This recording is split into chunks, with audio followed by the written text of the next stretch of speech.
8 বছর আগে ভাবির একটা মিথ্যা অবাদের জন্য আমার পরিবার আমাকে ত্যায্য পুত্র করছে। আমিও খুশি মনে তাদেরকে ছেড়ে চলে এসেছি। এবার আমার পরিচয়টা দিয়ে দেই। আমি সাজ্জাদ আহমেদ। চাকরি বলতে আপাতত নিজের একটা কোম্পানি আছে, অফিসের একটা কাজে আবার রাজশাহী যেতে হচ্ছে। সকাল সকাল স্টেশনে গিয়ে টিকিট কেটে নিজের সিটে গিয়ে বসে পড়লাম। নিজের সিটে বসে সামনে তাকিয়ে অবাক হয়ে গেলাম, কারণ আমার সামনে আমার ভাবি ও ভাইয়া, কোলে একটা বাচ্চা, আব্বু আম্মু, ভাবির বোন মায়া বসে আছে। আমি তাদেরকে দেখে অবাক হলাম, তারাও আমাকে দেখে অনেকটাই অবাক হলো, কিন্তু কেউ আমার সাথে কথা বললো না। আর বলবে বা কি করে, আমি যে তাদের কেউ না। ভাবির একটা মিথ্যা নাটকের শিকার হয়েছিলাম আমি। খেয়াল করলাম ভাইয়া আমার দিকে তাকিয়ে আছে, বোধহয় আমাকে কিছু বলবে। সেটা শোনার অপেক্ষা করতে করতে সেখান থেকে চলে এলাম। আজকে আমার সাথে কথা বলেও লাভ নাই। 8 বছর আগে যদি আমার কথাটা শুনতো, তাহলে হয়তো আজ তাদের সাথে কথা বলতাম, কিন্তু তারা আমার সাথে কথা বলেনি। আজকেও আমি তাদের সাথে কথা বললাম না। ট্রেনের দরজার কাছে দাঁড়িয়ে আছি আর ভাবছি, ভাবি কেন আমার সাথে এমনটা করলো। তার উত্তর আজও অজানা। অবশ্যই সে কথা আমার জানার কোনো ইচ্ছা নাই। ট্রেনের দরজার কাছে দাঁড়িয়ে বাইরে তাকিয়ে থাকতে থাকতে হঠাৎ করে আমার অতীত মনে পড়ে গেল। 8 বছর আগে সবে মাত্র ইন্টারে পরীক্ষা দিছিলাম।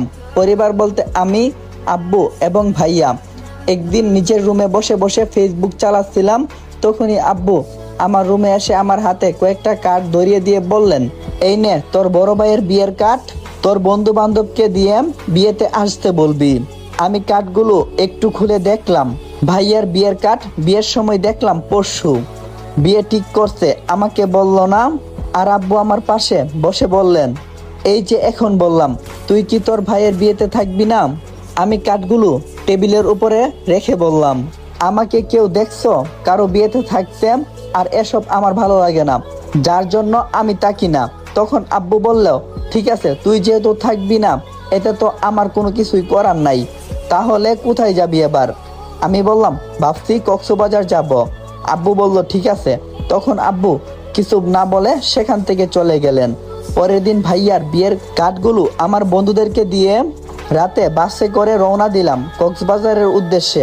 5 দিন থেকে আবার রাতে বাসে করে বাসার উদ্দেশ্যে রওনা দিলাম। সকাল 9টার দিকে বাস থেকে নামলাম।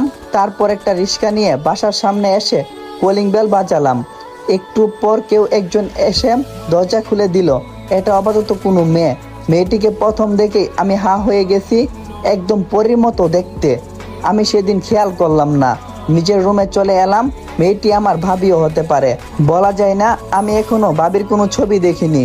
রুমে এসে ফ্রেশ হলাম, তারপর ঘুমিয়ে গেলাম। ঘুম ভাঙলো রাতে, তাই ফ্রেশ হয়ে নিলাম। ঘড়ির দিকে তাকিয়ে দেখি ডিনার করার সময় হয়ে গেছে, তাই নিচে ডাইনিং টেবিলে গেলাম।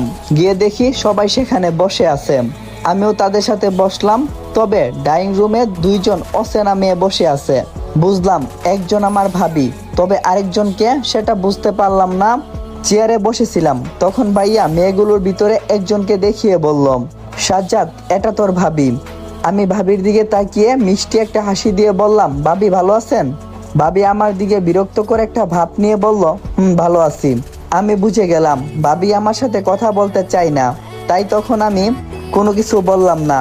তারপর ভাইয়া আরেকটা মেয়ের সাথে আমার পরিচয় করিয়ে দিল।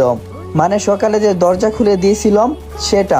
সে হলো আমার ভাবির বোন, নাম মায়া। আমার সাথে ভালোভাবে কথা বলল, কিন্তু ভাবি কেন যেন আমার সাথে কথা বলল না।